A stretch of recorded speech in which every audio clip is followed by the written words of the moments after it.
We interact with innumerable circuit boards every day with a lot of components soldered onto them. For example, the mobile phone or computer you are watching this video on. Unless you are an enthusiast or you just saw a cool circuit on the net you want to make for yourself, soldering is a necessity. So let's see how to solder properly.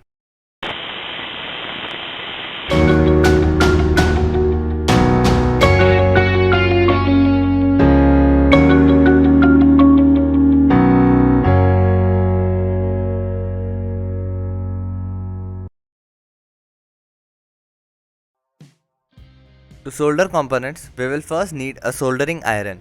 There are many variants like micro soldering iron or soldering iron.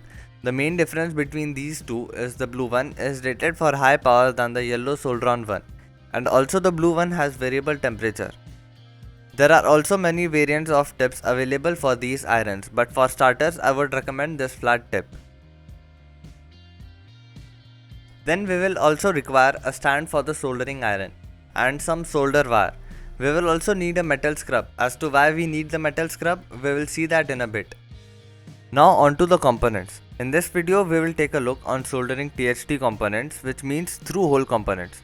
That means the components will have some leads sticking out and there will be holes on the board like this.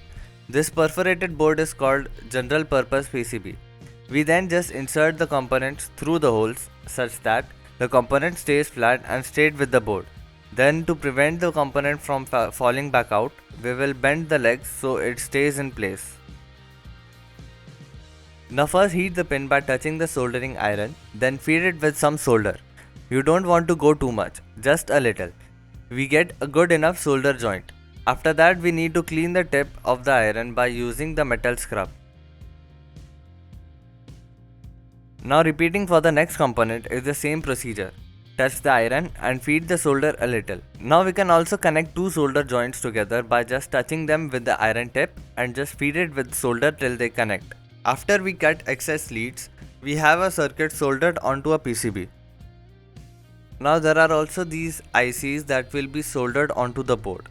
To do that we similarly place it on the board. Notice the notch and align it properly and stick the pins through. Solder one pin and then solder the other pin diagonally from the first one. Then solder rest of the pins.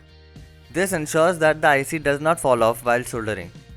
Note that these ICs are not generally soldered directly onto the board. These adapters are first soldered and then the IC is placed into it to make it more easy to replace in case the IC blew up.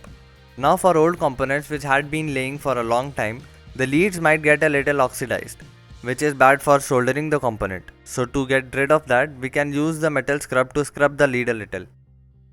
We saw how to solder THT components in this video. In part 2, we will see how to solder SMD or surface mount components. So stay tuned for that. Make sure you subscribe and press the notification bell so you won't miss my future upload. Also, if you found this video useful, then do like, share and subscribe to the channel to see more videos like this.